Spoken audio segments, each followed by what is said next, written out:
Let's talk about unemployment. It's this massive challenge that really every single society has to deal with, whether they're rich or poor. And whenever jobs start getting tight, the same question always pops up. Yeah, who is to blame?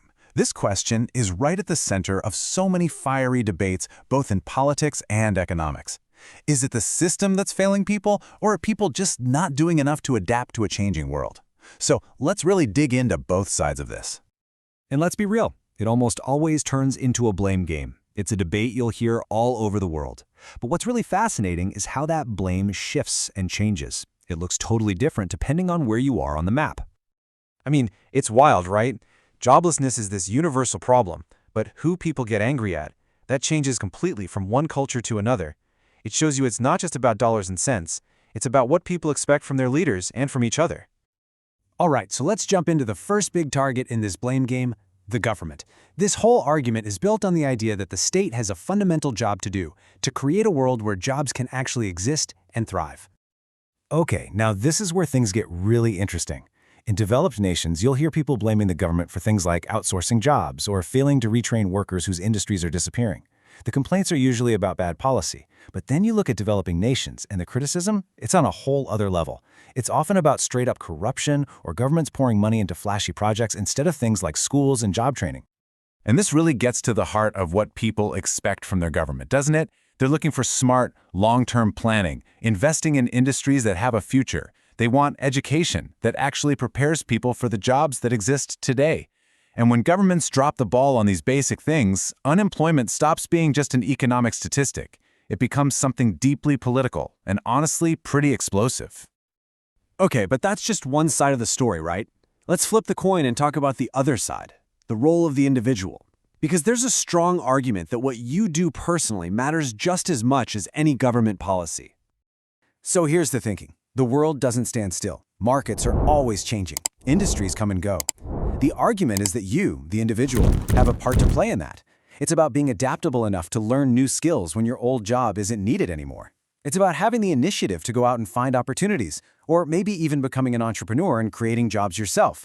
You know, the idea is that just waiting for the government to fix everything isn't the answer.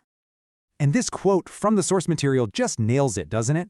Government programs can help, for sure, but that creative spark, that real drive to build something totally new, so often that comes from the ground up. It comes from regular people who see a problem and just decide they're going to be the ones to solve it. So, we've got two camps, team government and team individual. But what if the real answer isn't about choosing a side at all? What if, instead, it's about collaboration? And this is really the heart of the matter. It's not one or the other. The real magic happens when you bring both sides together. You could say the government's job is to build a good playing field, one that's full of opportunities. But it's the individual's job to actually get on that field and play, to grab those opportunities and run with them. So what does that actually look like? Well, it's not just a vague idea. We're talking about concrete steps, like public-private partnerships, where companies and governments work together to create training programs that lead to real jobs. It means shaking up the education system so that what's being taught actually matches what companies are looking for. And it's about supporting startups and innovators, the real job creators, and helping local communities find solutions that work for them. Okay, so why should we care so much about getting this right? I mean, why is this so important? Because let me tell you, when we get it wrong, the consequences are massive. We're talking about way more than just a lost paycheck. Think of it this way. Widespread unemployment isn't like a small fire you can easily put out. Nope. It's more like a spark that can set off a massive chain reaction, with ripple effects that touch absolutely everyone in society. What kind of chain reaction? We're talking about poverty, we're talking about inequality that just gets wider and wider, and eventually real social and political instability. See, a job is so much more than just a way to make money. It's about dignity, it's about purpose. It's a key part of what holds a society together. And when that starts to fall apart, we all feel it.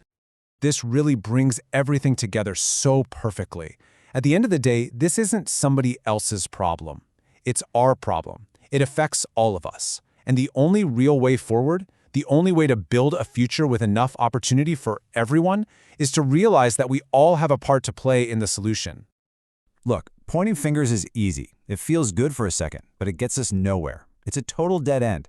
It doesn't create a single job. It doesn't teach anyone a new skill. So the real question we have to ask ourselves is, Are we ready to move on from the blame game and start working together? Because all the evidence seems to suggest that cooperation might just be the only way forward.